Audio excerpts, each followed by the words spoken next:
I took my coworkers out for drinks, only to realize I didn't have enough money to cover the tab. Desperate, I walked up to the hottest guy in the VIP booth. Hey, can you pay this for me? I'll Venmo you later. The guy tried to play it cool. Miss, do we know each other? I snatched the drink right out of his hand. We don't, but ask your bodyguard how many times he's called me for a favor. I've saved your ass enough times. Can't you return the favor once? The man looked confused, but his bodyguard immediately covered his face with his hand. Boss, it's true. Every time you get blackout drunk, you attack anyone who comes near you, except her. I've called her multiple times to beg her to take you home. The group of guys sitting around him perked up, looking at me like I was a unicorn. Wait, for real? When Lou gets wasted, he's like a rabid dog. No one can touch him. Yeah, I tried to help him to his room once, and he nearly snapped my arm in half. Same. They say Lou is possessed by demons when he drinks. I didn't believe it, tried to outdrink him, and ended up in the hospital for 2 months with multiple fractures. The doctor said it's hyper-defensive instinct. He trusts no one when his inhibitions are down, so he attacks on sight. What makes this girl so special? I don't buy it, unless she proves it right now. I raised an eyebrow and pulled out my phone, flashing my QR code. Sure, transfer me $500 first, and I'll give you a show. Someone actually whipped out their phone and sent me the money. Ding, payment received. I pointed to the bar.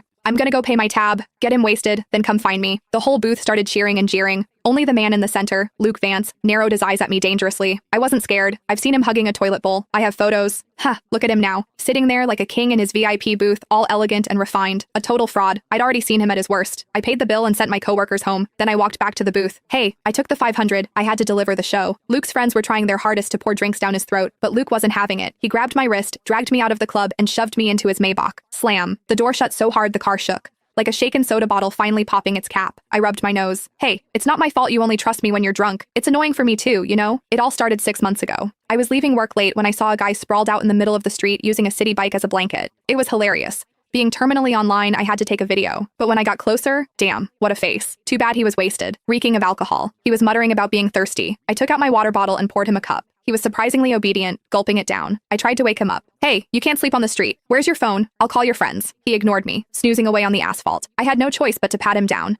Found his legs were incredibly long, like model long. I found his phone, unlocked it with Face ID, easy when they're asleep, and FaceTime D the first contact on his list. I pointed the camera at his face. Hello? This phone's owner is sleeping on the street. If you're his friend, come get him. The guy on the other end didn't even ask for a location. He just screamed, back away from him. 5 feet. Now. I thought he was worried I was going to rob the hot guy. I scoffed. Relax. I'm not interested in drunks. I'm sending you the location. Hurry up. The guy yelled again. Do not ignore me, unless you want to die. Psycho. I hung up. Then I sat on the curb to guard the guy. He decided my thigh was a better pillow than the bike. He slept like a baby under the moonlight. 10 minutes later, the friend arrived and looked at us like he was seeing a ghost. I swore. Look, I didn't touch him inappropriately. As soon as I spoke, the guy shifted. He wrapped his arms around my waist and buried his face in my stomach, treating me like a body pillow. I couldn't pry him off. I pulled his ear. Hey, wake up. Your friend is here. Let go. He didn't budge. I looked at the friend. Help me out here. I can't move his arms. The friend stood 5 feet away, refusing to move. I was pissed. Why are you just standing there?